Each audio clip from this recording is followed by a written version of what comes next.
बिना कोई सबूत होते हुए उन्होंने जिस तरह मेरे के ऊपर एक टारगेट और एक झूठा नैरेटिव बनाकर देश में बदनाम करने का काम किया, मैंने उनके ऊपर केस किया था। आज कोर्ट ने उसके ऊपर ऑर्डर दिया और उन्होंने साफ साफ लिखा कि प्राइमा फेसी ये पूरा दिखता है कि ये एक षड्यंत्र और एक झूठा मेरे खिलाफ झूठ की राजनीति फैलाने का नवाब मलिक ने काम किया है और एक्यूज नवाब मलिक के ऊपर प्रोसेस कोड का सेक्शन 500 सेक्शन आईपीसी में पनिशनेबल में उनके ऊपर केस चलाना चाहिए। नमस्कार, मैं अंजलि मिश्रा और स्वागत है आपका हमारे चैनल में। आपको बता दें कि नवाब मलिक की बयानबाजी अब उन पर जो है काफ़ी ज़्यादा भारी पड़ती हुई नज़र आ रही है। उनको लेकर कई लोगों ने उन पर मानहानि का केस ठोका। अभी आपको बता दें कि जिस तरीके से समीर वानखेड़े के पिता ने उन पर 1,25,00,000 रुपए के मानहानि का मुकदमा किया था, जिसे लेकर बॉम्बे हाई कोर्ट सख्त नजर आई थी। अब ऐसे में आपको बता दें कि फिर से मुंबई हाई कोर्ट में एक और मानहानि का केस जो है नवाब मलिक पर ठोका गया है और वो जो मानहानि का केस है वो मोहित भारतीय या फिर कह सकते हैं कि मोहित कंबोज ने किया है। और इसको लेकर अब जो कोर्ट है वो भी काफ़ी ज़्यादा सख्त नज़र आई है। और आपको इसके साथ ही बता दें कि उन्होंने नवाब मलिक के लिए आगे का जो प्रोसेस होता है इस पूरे मानहानि के केस में ये करने के लिए जो है अलाउ कर दिया है। जी आपने बिल्कुल सही सुना, यानी नवाब मलिक की मुश्किलें फिर से बढ़ने वाली है। आपको बता दें कि इनके खिलाफ यानी नवाब मलिक के खिलाफ धारा 500 जो आईपीसी की धारा 500 लगाई गई है,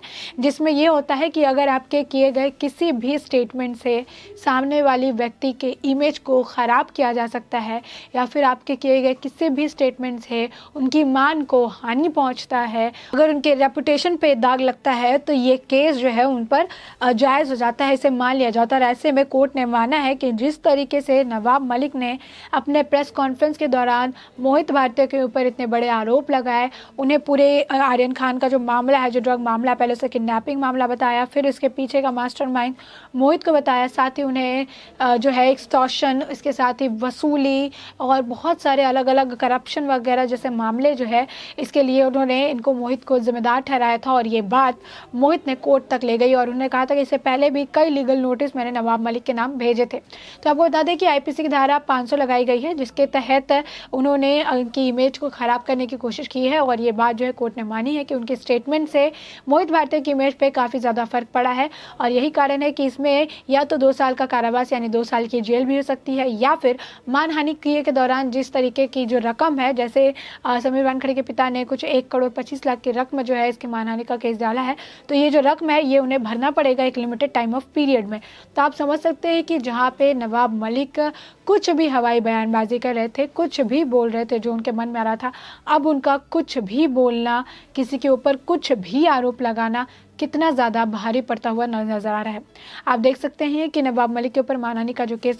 समीर वानखेड़े के पिता ने लगाया था उसे भी अप्रूवल मिल चुका है, यानी अब उसको लेकर भी आगे कार्रवाई करने की बात कर दी गई है। अब इसमें भी आपको बता दें कि उसके बाद उन्होंने कई सारे और लोगों को घसीटा, इसमें वो जो समीर वानखेड़े हैं उनकी पत्नी की बहन को भी इस मुद्दे में उन्होंने घसीट लिया है। ऐसे में आपको बता दें कि कोर्ट की तरफ से अब नवाब मलिक के मुँह पर एक करारा तमाचा पड़ा है, जिसमें उन्हें जो है अब 10 नवंबर तक वही कोई भी प्रेस कॉन्फ्रेंस भी नहीं कर सकते हैं। जिस प्रेस कॉन्फ्रेंस का इस्तेमाल वो दूसरों पर आरोप लगाने के लिए करते हैं, जिस प्रेस कॉन्फ्रेंस का इस्तेमाल वो दूसरे के ऊपर कीचड़ उछालने के लिए करते हैं, अब उसी प्रेस कॉन्फ्रेंस पर भी कोर्ट ने रोक लगा दी है कि वो 10 नवंबर तक कोई भी प्रेस कॉन्फ्रेंस नहीं करेंगे और ना ही वो इस तरीके का कोई भी विवादित बयान, कोई भी ऐसा बयान देंगे जिससे किसी भी व्यक्ति की इमेज जो है खराब हो, जिससे किसी भी व्यक्ति की इमेज को नुकसान पहुंचे, उसके रेपुटेशन को, उसकी मान को ठेस पहुंचे। अब ऐसे में आपको बता दें कि कोर्ट इस मामले को लेकर काफ़ी सख्त नजर आ गई है और उन्होंने नवाब मलिक को इसे लेकर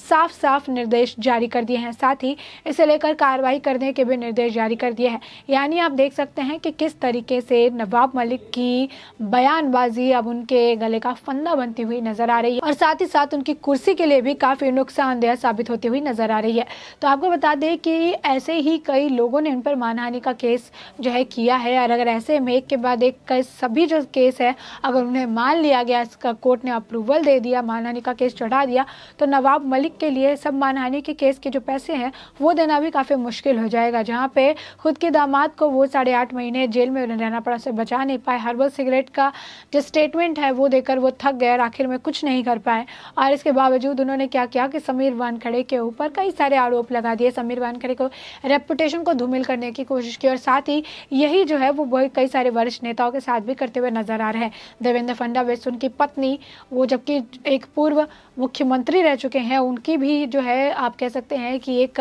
स्टेटस जो है, उनके भी पद की उन्होंने गरिमा नहीं रखी और उन्हें भी इस पूरे मामले में घसीटा, उनकी पत्नी को भी इस पूरे मामले में घसीटा। अब ऐसे इनका बेतुक बयानबाजी जो है इनके लिए नुकसानदेह साबित होती हुई नजर आ रही है, जो कि साफ तौर पर देखने के लिए मिल रहा है कि अब वो कोई भी हवाई बयानबाजी अगर कर रहे हैं जिसको लेकर उनके पास ना कोई तथ्य है, प्रमाण है, साक्ष्य है, तो वो अब उनके ऊपर ही बैकफायर होता हुआ नजर आ रहा है। वो अब उनके ऊपर ही जो है उल्टा पड़ता हुआ नजर आ रहा है और ये इनके लिए काफ़ी जो है भारी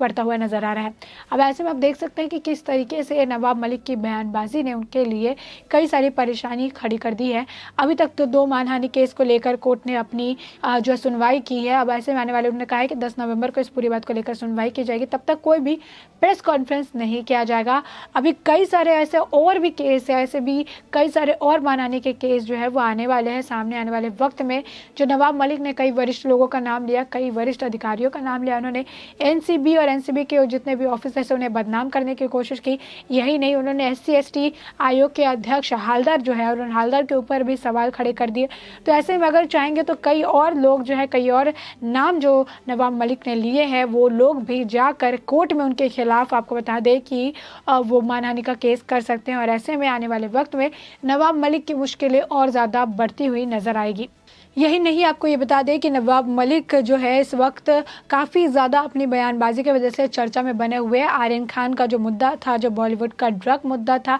उसे पूरे तरीके से पॉलिटिसाइज करने का जो क्रेडिट है वो नवाब मलिक को जाता है, क्योंकि उन्होंने ही इस पूरे मुद्दे को उन्होंने बीजेपी वर्सेस एनसीपी या फिर कह सकते हैं कि बीजेपी वर्सेस महाराष्ट्र गवर्नमेंट उन्होंने बना दिया, क्योंकि वो कई सारे जो बीजेपी के वरिष्ठ अधिकारी हैं उन्हें भी इस मुद्दे में वो लेकर आए, इसमें उन्हें भी घसीटते हुए नजर आए, जिसके साथ कोई भी तालमेल नहीं था, जिसके साथ कोई भी लेना देना ही नहीं था। लेकिन वो अपनी बयानबाजी से बाज नहीं आते हैं और अब कोर्ट ने उनकी बयानबाजी पर ही रोक लगा दी है। अब कोर्ट ने उन्हें सख्त निर्देश दे दिए हैं कि वो किसी भी तरीके की फालतू बयानबाजी नहीं कर सकते हैं, किसी भी तरीके की बेकार की बयानबाजी वो नहीं करेंगे। और वो 10 नवंबर तक, जब तक इस पूरे मानहानि के केस पे सुनवाई नहीं हो जाती, तब तक किसी भी तरीके की कोई भी फालतू बयानबाजी नहीं की जाएगी। कोई जो आरोप है बिना तथ्य और प्रमाण के नहीं लगाए जाएंगे और किसी भी व्यक्ति की अगर रेपुटेशन या फिर उनके अगर इमेज को हार्म पहुंच रहा है, उनकी मान को अगर हानि पहुंच रहा है, तो इसके लिए नवाब मलिक आने वाले वक्त में और परेशान हो सकते हैं और उन्हें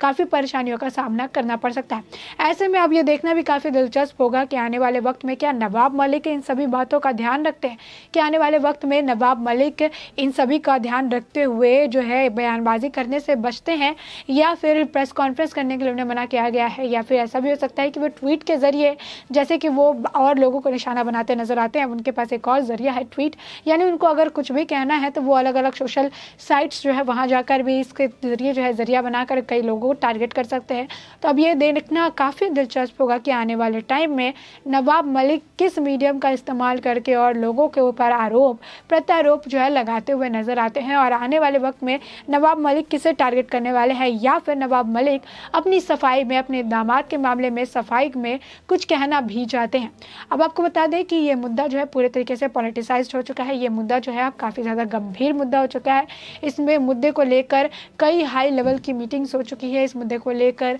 अब कई सारे अलग आप कह सकते हैं कि हेड ऑफिशियल्स हैं, उनकी तैनाती कर दी गई है। संजय सिंह कहिए, ज्ञानेश्वर सिंह भी अब दिल्ली से मुंबई आ चुके हैं। अब ये जो ड्रग माफिया के खिलाफ एक आप कह सकते हैं कि अब आंदोलन सा एक छिड़ चुका है कि इस पूरे मामले में जितने भी लोग इन्वॉल्व है, सिर्फ आर्यन खान नहीं, समीर खान के मामले के अलावा और 6 ड्रग के जो पूरे मुद्दे हैं जो नेशनल इंटरनेशनल लेवल पे है, अब इसे लेकर पूरे तरीके से काम शुरू हो गया है। अब एनसीबी जो है वो भी पूरे तरीके से इस मामले को लेकर सख्त नज़र आ रही है। यानी ये साफ हो गया है कि आने वाले वक्त में ड्रग के खिलाफ जिस तरीके से एनसीबी काम कर रही है, जिस तरीके से उन्होंने एक नई टीम का गठन किया, SIT जिस तरीके से काम कर रही है, कई बड़े खुलासे हो सकते हैं, कई बड़े चेहरों का नाम सामने आ सकता है, कई तरह के जो है मामले इससे जुड़े हुए सामने आ सकते हैं। और ये बात तो ज़रूर है कि महाराष्ट्र की सियासत में भूचाल अब तो चल ही रहा है, लेकिन आने वाले वक्त में बड़ा भूचाल भी आ सकता है। तो इसी के साथ आपको बता दें कि अब नवाब मलिक के ऊपर बैक टू बैक जो है 2 मानहानि के जो केस किए गए थे, वो उससे पहले भी कई सारे मानहानि के केस किए गए थे, लेकिन अभी 2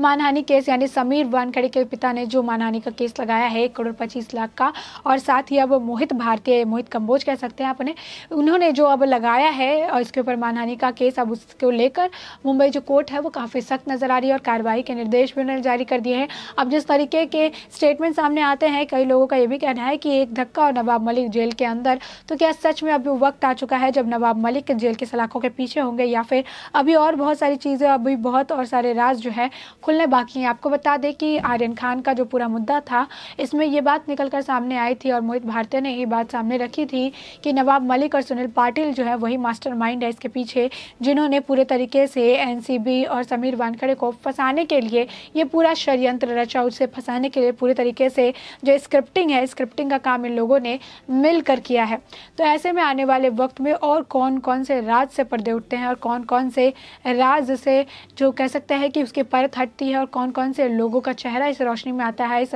ड्रग माफिया के तार और किन लोगों से जुड़े हुए हैं, क्योंकि कई सारे नाम इसमें आ रहे हैं एनसीपी के और शिवसेना के, और इसमें शरद पवार, उद्धव ठाकरे की चुप्पी जो है चीख चीख के बयां कर रही है कि उन्हें बहुत कुछ पता है, लेकिन वो चुपचाप बैठे हुए हैं और अभी इस वक्त कुछ भी कहने से बचना चाहते हैं। और यही कारण है कि अभी उनकी चुप्पी जो है उनके लिए भी परेशानी बनने का एक कह सकते हैं कि सबब हो सकती है। और ऐसे में अब आने वाले वक्त में कई सारी चीज़ें देखने के लिए मिलने वाली है। खासकर नवाब मलिक ने जिस तरीके की बयानबाजी अभी तक की है, उनके लिए तो परेशानी और ज़्यादा बढ़ती हुई दिखती नजर आ रही है, क्योंकि अब 1-2 और अब आने वाले वक्त में कितनी मानहानि के केस नवाब मलिक पर किए जाते हैं, ये वक्त के साथ ही पता चल पाएगा। तब तक के लिए इस पूरे मामले को लेकर, नवाब मलिक को लेकर, अब जिस तरीके से अब उनकी मानहानि केस को लेकर कोर्ट जो है सख्त नजर आई थी, इस पर आपकी क्या राय है, हमें कमेंट सेक्शन में कमेंट करके ज़रूर बताएं।